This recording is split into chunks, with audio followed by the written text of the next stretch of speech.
Rebecca membaringkan dirinya di sofa, kaki melintang di atas meja.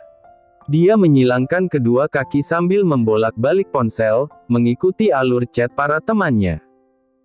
Televisi di pojok ruang menyala, namun hanya menjadi latar belakang berisik yang tidak dia perhatikan. Matanya lebih tertuju pada layar ponsel, tersenyum sesekali saat membaca pesan-pesan yang menghiburnya. Karena di rumah tidak ada orang, pintu juga Becca sudah kunci agar kalau ada Ndoro besar yang bertamu Rebecca bisa cepat-cepat membersihkan kekacauannya. Ndoro tidak tahu passwordnya, dan Tuan Rama juga melarang Becca memberitahu mamanya Tuan, entah kenapa. Dan Tuan tidak akan datang, Rebecca sangat yakin lelaki tampan itu akan menghubunginya lebih dahulu. Seperti kebiasaan Tuan Rama, lelaki itu tidak suka bersinggungan dengan sampah atau hal yang kotor, jadi sebelum masuk ke dalam rumah atau sesuatu tempat, lelaki itu akan memastikan apakah tempat itu sudah benar-benar bersih atau tidak. Dan yang memastikan itu pasti Becca. Ting. Grup babu jadi nyonya. 3 peserta. Rahel halu, Beck, tahu ga? Mana tahu, lo belum bilang bego, ketik Rebecca. Rahel halu, sialan gas mahal jir. Ya udah nanti gue TFD hehehe, balas Rebecca. Rahel halu, mentang-mentang sama Tuan dibiayain, Beck jadi paling kaya di antara kita. Julia polos memang gajinya dinaikin Beck. Dulu perasaan lo ngomong nggak digaji sama sekali sama Tuan Rama.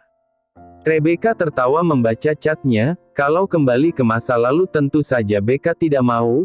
Waktu itu Tuan Rama benar-benar tidak mau menggaji Becca sepeser pun, itu terjadi 4 bulan bekerja. Tapi karena tinggal bersama, Becca kenyang dikasih makan, bahkan Becca juga dikasih pakaian. Tuan Rama dibilang pelit ya tidak juga, buktinya kalau Becca iseng-iseng minta jajan pasti dikasih, meskipun ia pasti disuruh membabu dulu, entah itu membersihkan rumah atau mencuci piring. Ini karena tugas Becca hanya sebagai babysitter, bukan pembantu. Lagi pula kalau Becca disuruh memasak, jangan harap enak. Tuan Rama sudah pasti tidak akan suka. Becca sama sekali hanya tahu masak mie, dan menghangatkan makanan. Mungkin karena Becca tidak pernah memasak. Becca punya banyak pengalaman kerja tapi di antara pengalaman itu tidak ada yang sebagai tukang memasak. Ia hanya menghabiskan masa mudanya dengan bekerja sebagai pelayan di restoran saja. Rebecca hanya tamatan SMA, tapi itu sudah bagus, setidaknya Becca bisa bertahan sampai lulus. Untungnya Becca bertemu dengan Tuan Rama yang baik hati, tampan dan tidak pelit. Becca bisa melunasi hutangnya berkat Tuan Rama juga, dan mengisi amnya dengan tabungan juga berkat Tuan Rama. Tuan Rama benar-benar paling the best. Rahel dan Julia adalah pembantu di rumah orang tua Tuan Rama. Becca kenal orang ini karena mereka bertiga yang paling muda dan masih kinyis-kinyis belum menikah, sama dengan dirinya, jadi mereka memutuskan untuk berteman. Becca kemudian mengetikkan pesan di sana. Ya dulu memang enggak, tapi aku sabar, hingga Tuan Rama terketuk pintu hatinya, lalu 2 bulan ini, beliau menggajiku 3 kali lipat, selama dia pergi ke Filipina, gue jagain anaknya. Rahel halu, gak tahu Beck, lo nggak pernah spill gaji, tapi itu yang lo omongin tadi ada sampai 2 digit ga? Ada, balas Rebecca. Rahel halu, senengnya tinggal dengan Tuan Rama ya, udah tiap hari lihat ketampanan yang hakiki, diajak kemana-mana pula, sering disangka istri plus digaji pula. Tapi Beck, serius lo gak pernah tidur sama Tuan Rama? Uang yang lo hasilin masih halal kan?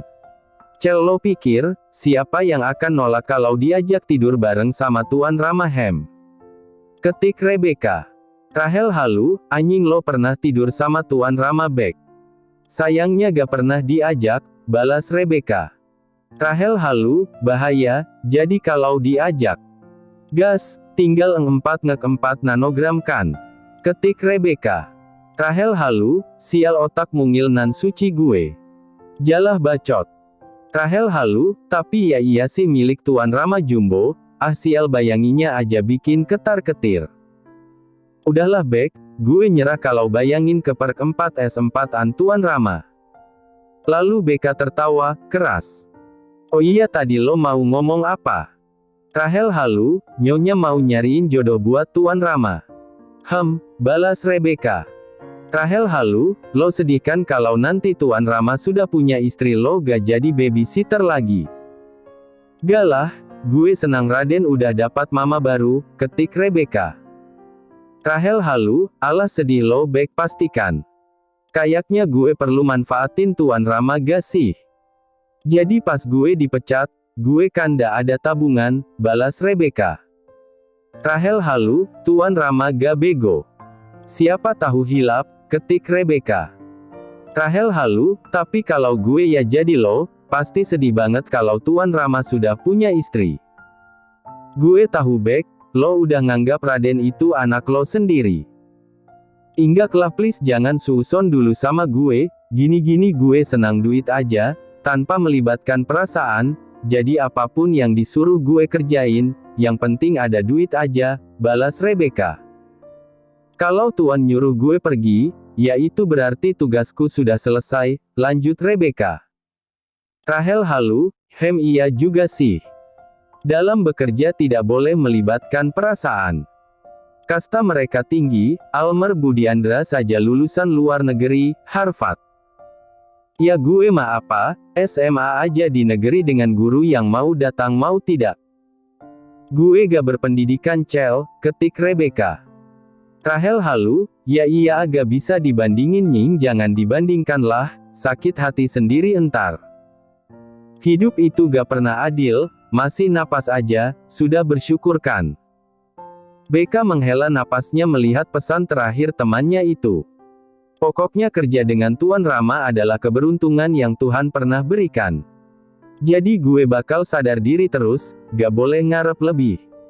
Rahel halu, mending sama Mas Dika aja, Mas Dika kan yatim piatu, tapi kaya raya juga. Ya, nanti gue godain, siapa tahu mau diajak hidup semati, balas Rebecca. Rahel halu, gue ngeri bet. Julia polos, BTW guys gue mau T1 dur sama cewek terus dikasih uang 800, itu banyak banget gak sih? Rahel halu, nge-LC lagi loh Jul. Julia polos, mau itu aja tapi pengen digaji juga, gimana dong? Rahel halu, nikahlah Li, jangan gitu terus nanti kena penyakit. Julia polos, cewek kayak gue, bukan pilihan utama laki-laki lagi cel. Mau nikah sama siapa? Cowok baik-baik gak akan milih cewek yang udah cacat, apalagi gue usianya udah auto 30. Makanya kalian yang masih under 25 tahun, carilah cowok secepatnya. Jangan pernah ngarep ketinggian. Emot nangis, ketik Rebecca. Beka menatap ke arah televisi di mana sudah masuk ke adegan intim. 1 jam lagi Beka harus menjemput Raden Raka di sekolahnya. Jadi Beka mau menonton dulu, terus mandi terus pergi ke sekolah. Gila-gila, ujar Beka menatap bagaimana ceweknya keenakan di bawah lelaki itu. Nonton saja tidak melakukan sesuatu. Benar-benar sebuah penyiksaan. Tapi kata Julia gak boleh aneh-aneh sama yang di bawah. Cowok itu punya banyak pertimbangan dan suka pilih-pilih, bahkan sudah menikah saja bisa cerai karena ceweknya gak sesuai sama harapannya. Sebagai perempuan harus menjaga diri, meskipun Julia sering bersikap polos tak mengerti apa-apa tapi dia banyak tahu, dia juga paling bijak dan banyak menasihati. Nama kontak Julia itu sudah lama ia mau ganti tapi tidak pernah jadi. Seharusnya ubah dari Julia polos ke Julia profesional. Julia itu terkadang tidak suka dengan Beka yang pikirannya mesum terus. Terkadang komenan vulgar Beka dinasihati, padahal Beka sih niatnya candaan doang. Beka mesum, tapi begini-begini ia masih mempertahankan harga dirinya. Tapi ia pernah hampir kalap, tapi melihat burung pacarnya yang sangat kecil, Beka jadi gak nafsu sendiri. Tidak seperti di film-film. Benar kata Julia lagi. Nggak boleh ngarep ketinggian. Tapi hidup semati sama cewek yang punya titwit kecil. Gimana bisa? Seorang BK yang sudah punya banyak pengalaman karena menonton film. Harus dijodohkan Tuhan dengan lelaki seperti itu. BK menggeleng-gelengkan kepalanya. BK langsung mematikan televisi itu dan masuk ke dalam kamar mandi bawah. Kamar BK itu di bawah dan kebetulan kamar mandi di dalam kamarnya sedang rusak. BK tidak mau menelpon tukang ledeng, karena di rumah ini hanya dirinya, jangan sampai seperti di novel-novel dewasa. Duh, janganlah memberikan mahkotamu ke sembarang pria. BK kemudian membawa handuknya dan mandi di kamar mandi dapur. Anehnya saat keluar BK mendengar suara televisi dinyalakan. Jadi BK buru-buru keluar, ia lupa menghapus riwayat tontonannya. Dan ketika keluar itu bertepatan dengan tontonan BK diputar. "Tuan," BK menutup mulutnya, lelaki itu menoleh, dan melihat pemandangan wanita yang berdiri di ambang pintu dapur itu. Rama sudah menghitung banyak kesalahan yang dilakukan BK. Dimulai dari tidak membersihkan rumah hingga bersih, lalu menonton film biru di televisi utama. Sekarang memakai handuk yang panjangnya jauh di atas lutut. Rambutnya dikat sehingga menunjukkan bahunya yang putih dan seksi. "Tuan sudah pulang?" tanya BK. Saya mandi di luar karena kamar mandi di dalam kamar saya sedang rusak Tuan," jelas BK. Tuannya yang semakin tampan tiba-tiba berdiri, tatapan matanya gelap, mereka bertatapan. "Apa ini disengaja?" tanyanya tiba-tiba sambil berjalan mendekat. "Kau mau merayu saya?" BK tentu saja menggeleng, itu tuduhan tidak berdasar. Tapi BK terkurung di antara tembok dan Tuan Rama.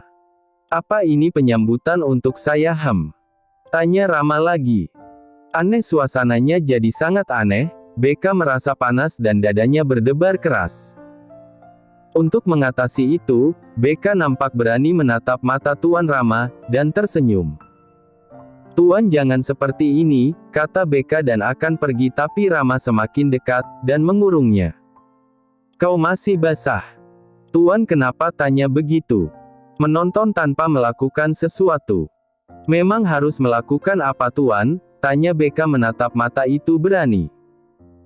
"Kamu dihukum karena membuat rumah saya kotor, BK," katanya dengan suara parau. BK menatap Rama berani. "Tuan gak mungkin ngapa-ngapain saya, jadi daripada saya yang ngapa-ngapain Tuan mending Tuan minggir deh, saya mau pakai baju." Rama mendekatkan wajahnya membuat BK mundur, tuannya hampir menciumnya jika BK tadi tidak mundur. "Tuan." Jemari Rama dirasakan berada di surai rambut gelombang BK. Wanita itu mematung seketika, suasana jadi sangat aneh. "Kamu salah jika menantang saya," suaranya parau, dia melepas cepolan rambut BK, dan segenggam rambut BK berada di tangan duda anak satu itu, dan tanpa mempedulikan betapa bingungnya BK, Rama menyampirkan rambut beraroma vanila itu ke bahu kanan BK. Dia mendekat, dan menghirup aroma tengkuk BK yang bercampur wanginya vanila itu. Gerakan Rama begitu mengintimidasi. Mereka kemudian bertatapan, Rama tersenyum tipis. "Terima kasih sudah menyambut saya BK, lehermu harum," katanya, dan berlalu begitu saja. Lalu langkahnya berhenti dan menoleh ke arah BK lagi. "Saya hapus riwayat tontonanmu di sini, jika ingin menonton film seperti ini. Di kamar saya saja ada, dan jauh lebih bagus daripada film anak-anak begini," katanya, lalu tatapannya menajam, mengintimidasi BK. "Menontonlah di sana BK," katanya lagi dengan suaranya yang parau, tatapannya sayu, lelaki itu kemudian berlalu dari hadapannya dan menghapus riwayat tontonan BK lalu berlalu ke kamarnya. "Tunggu Bek. Otak kecilmu berusahalah menerjemahkan maksud Tuan Rama. Dia menyuruhmu menonton film biru di kamarnya. Karena dia punya koleksi. Dan apakah itu bermaksud positif atau negatif Bek?" BK sama sekali diam membeku. Lalu suara alarm berbunyi membuat BK terperanjat. Memikirkan itu, nanti saja BK harus menjemput Raden Raka dulu di sekolahnya. Perhatian Rebeka teralihkan pada Raden Raka yang menarik ujung baju BK. Kenapa? Tanya BK melihat anak usia 4 tahunan itu cemberut. Mereka berdua lagi menunggu hujan reda di halte. Saat BK menjemput Raden Raka tiba-tiba di tengah jalan, hujan yang tanpa bicara langsung turun dengan deras. Seumpama jika tidak ada Raka, BK akan gas-gas aja sampai rumah, masalahnya ada Raka yang tidak terbiasa dengan hujan. Raka menatap BK dan mendekat padanya. Raka tidak mengatakan apapun tapi Raka sedikit bersembunyi. Tinggi Raka hanya sepinggang BK. Karena Raka tidak mengatakan apapun, BK tersenyum. Kamu takut ya sama hujan? Tanya BK duduk menyamakan tingginya. Raka menggelengkan kepalanya dan menjauh, dia tidak mau menunjukkan ketakutannya lalu tiba-tiba. DUAARRR. Suara guntur yang sangat keras disertai petir, membuat Raka terkejut dan berlari ke arah pelukan babysitternya itu. BK tertawa dan memeluk erat anak 4 tahunan itu. Ya udah peluk Mbak aja, kalau memang takut. Dan ndak takut apapun kok. DUAARRR. AMBEK, dan takut, suara Raka bergetar. Tidak ada yang akan menyentuh Aden, selama Aden peluk Mbak, kata BK dan duduk sambil memeluk tubuh kecil itu, dan Raka memeluknya erat. BK menatap hujan yang semakin deras, hujannya kapan redanya ini? Astaga! Dan mau pulang Bek, mau pulang ke rumah Hicks, kata dan Raka menangis. BK hanya bisa mengelus punggung Raka, menenangkan.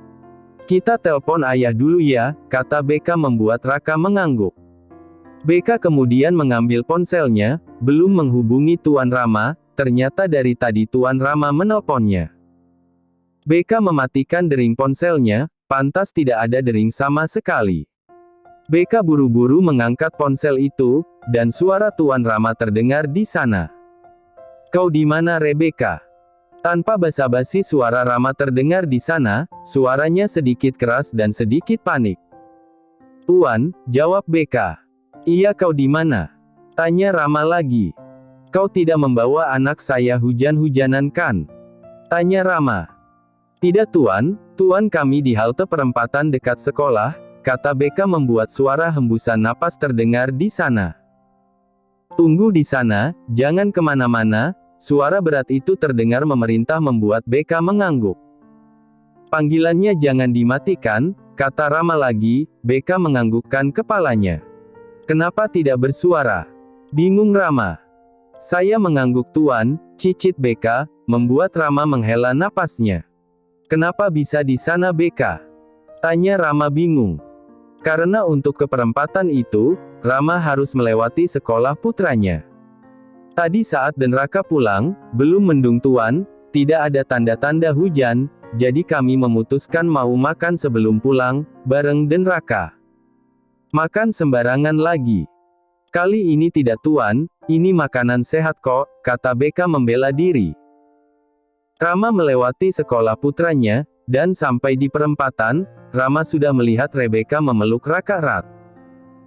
Putranya itu memang tidak senang dengan hujan, oleh sebabnya saat tahu hujan, Rama buru-buru menghubungi BK, namun wanita itu tidak mengangkat panggilannya. Rama pikir mereka kenapa-kenapa, mau bagaimanapun, BK itu ceroboh, tapi bukankah sampai hari ini mereka baik-baik saja tanpa pengawasannya? Hanya saja sebuah mobil berhenti di depan mereka. Mas Argo. Suara BK dari panggilannya yang belum usai itu. Mau ikut aku kah? Suara laki-laki itu. Mas hehehe ini aku lagi menunggu majikan aku, suara BK. Tidak lama ketika lelaki itu keluar, mobil Rama juga datang dan parkir di depan mobil itu. Tuan akhirnya, kata BK nampak bahagia. Raka yang mendengarnya menoleh dan turun dari pelukan BK. Ayah. Ayo naik, kata Rama, suaranya memaksa. BK membuka pintu dan menyuruh Raka masuk, dan menutup pintunya. Tuan saya menyusul saja ya, saya tidak bisa meninggalkan motor saya sendirian di sini, kasihan Tuan gak punya tempat berteduh, kata BK. Rama menatap BK. Masuk atau saya? Tuan saya gak lama-lama serius, saya bawa motor saya pulang, ini juga udah terlanjur basah. Kata Beka dengan sengaja hujan-hujanan. Beka kemudian tersenyum. Nanti mobil Tuan basah, karena saya basah, kata Beka. Rama berdecak dan melepas jaketnya. Pakai, katanya memberikannya pada Beka. Beka membulatkan matanya dan nampak tersenyum-senyum. Tidak usah Tuan, astaga Tuan perhatian sekali, kata Beka tampak tersipu-sipu, ia jadi membayangkan kejadian, bagaimana Tuan Rama mencium tengkuknya, apa jangan-jangan Tuan Rama diam-diam menyukai Beka. Baju kamu transparan, kau mau menggoda siapa? Tanya Rama ketus membuat Beka melihat ke arah bajunya yang astaga. Sejak kapan? Beka menerima jaket itu dan menggunakannya, harum Tuan Rama, begitu tercium sangat wangi dan sangat maskulin dari jaket itu. Rama menatap babysitter putranya itu, lalu menjalankan mesinnya. Hati-hati, suara Rama, lalu lelaki itu kemudian pergi dari hadapan Beka begitu saja. Beka mencibir, padahal ya Beka ngarep dipaksa seperti di film-film atau di novel romansa kesukaannya. Tapi apa ini, dia pergi begitu saja, Beka ditinggal. Beka lagi-lagi gila, mengharapkan sesuatu yang tidak mungkin. Tuan Rama mana mungkin akan melakukannya. Adegan tadi di rumah itu juga pasti bukan apa-apa. Dia lelaki normal, apalagi sudah 3 tahun ditinggal istrinya. Beka tadi menggodanya, suasana juga mendukung, jadi wajar jika Tuan Rama seperti itu. Bek, sadarlah. Itu tidak bisa diartikan sebagai rasa suka. Suara Agra membuat Beka menoleh. Mas pulang gi, hujannya juga mau reda ini, kata Beka. Apa yang reda, masih deras begini loh kata Agra melihat sekitarnya. Beka menatap Agra lagi dan tersenyum. Setidaknya gak ada gemuruh lagi mas, aku mau pulang sebelum petir dan guntur lagi. Aku antar ya, kata Agra, dan Beka menggeleng keras. Beka melepas genggaman itu. Mas Agra, aku bawa motor kok, kata Beka. Jadi pulang masing-masing aja ya, kata Beka akan pergi, tapi tangannya digenggam. Aduh Mas Agra kenapa? Tanya Beka. Kamu menghindar kenapa? Tanya Agra menatap Beka lagi. Gak kenapa-kenapa, aku gak menghindar kok mas, aku cuman mau cepat pulang aja. Dulu kamu tidak begini kata Agra menatap mata Beka yang cantik. Kamu ketemu Bunda. Bunda ngelarang kamu dekat-dekat aku BEC. Mas Agra, nggak boleh suuzon begitu, jawab Beka. Masuk ke mobilku. Beka menggeleng dan naik ke motornya, tapi Agra tidak membiarkan Beka pergi. Mas please deh, ndak usahlah begini terus, nanti kalau ada yang lihat, aku dikira menggodai mas lagi. Kan berarti bunda saya mengintimidasi kamu, katanya. Bunda orang baik mas, dia sayang sama mas, makanya tidak mau putranya dekat-dekat dengan babysitternya begini. Eca. Aku juga gak akan godain mas, bilang sama bunda kita gak ada hubungan apa-apa, supaya dia gak khawatir.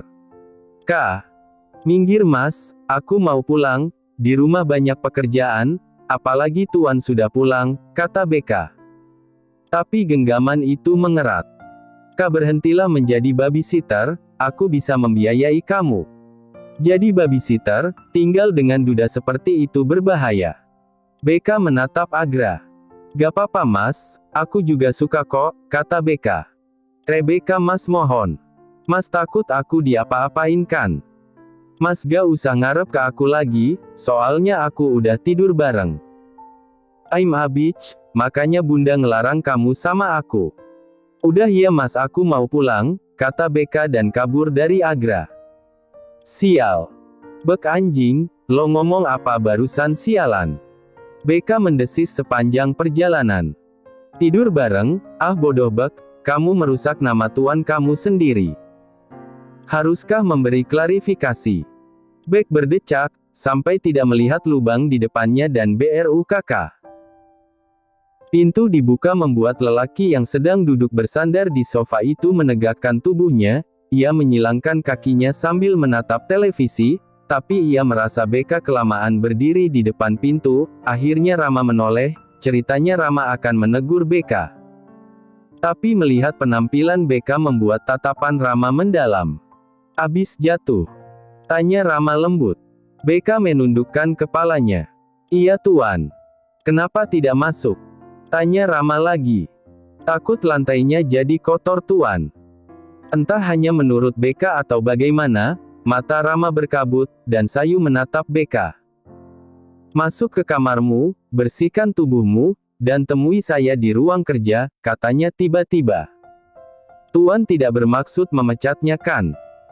Beka ceroboh karena memikirkan Tuan Rama, mungkin ia harus segera mengklarifikasi agar tidak ada rumor yang aneh-aneh. Setelah mandi dan membersihkan diri, Beka memakai baju kaos lengan panjang dan celana piyama semata kaki. Beka naik ke lantai 2, ia melihat ke kamar dan Raka yang sedang tidur siang, lalu berjalan ke arah ruang kerja Tuan Rama.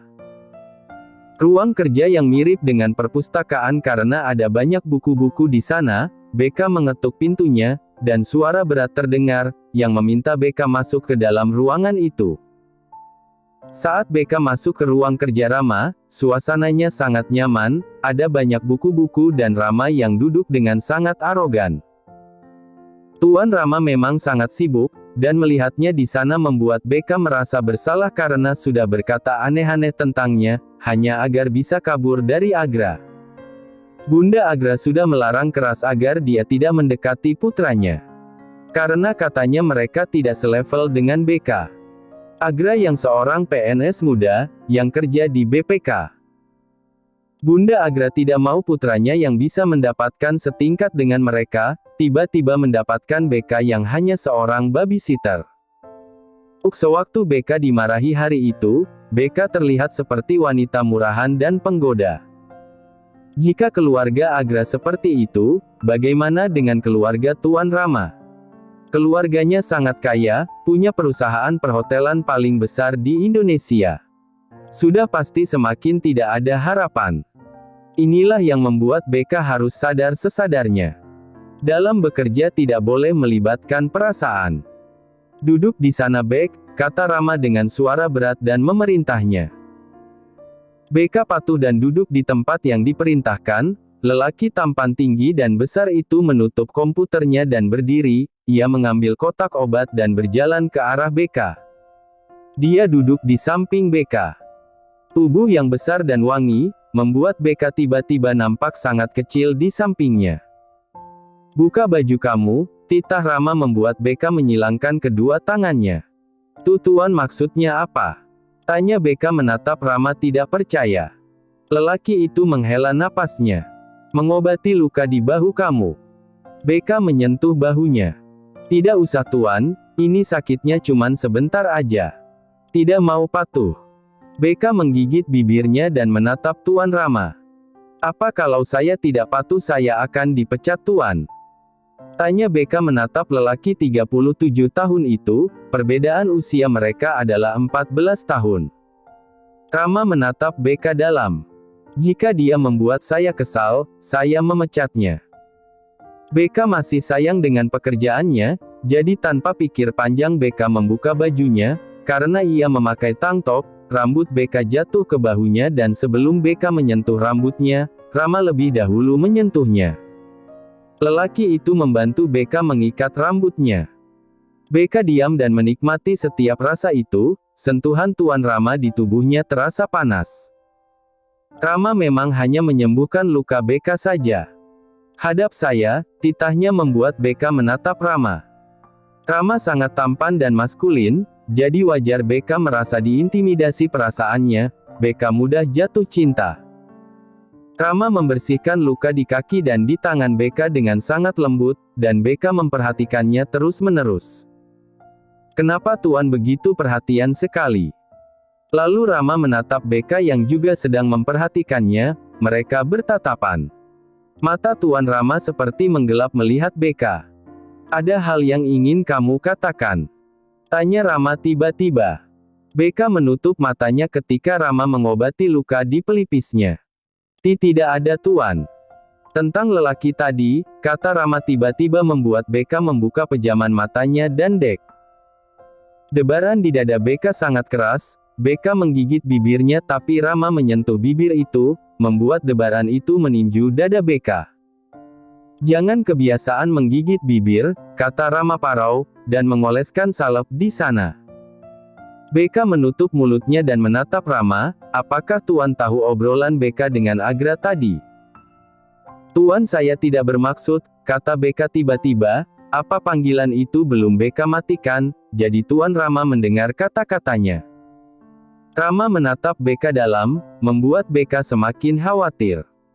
Saya janji Tuan, saya akan klarifikasi tentang kita pada Agra, Tuan, kata Beka. Saya akan membersihkan nama Tuan, kata Beka lagi. Saya tidak percaya kamu menjatuhkan nama bosmu sendiri. Suara Rama. Heh. Tanya Beka, lalu kembali menatap Rama. Tuan tidak akan memecat saya kan? Bilang apa kamu, pada lelaki itu?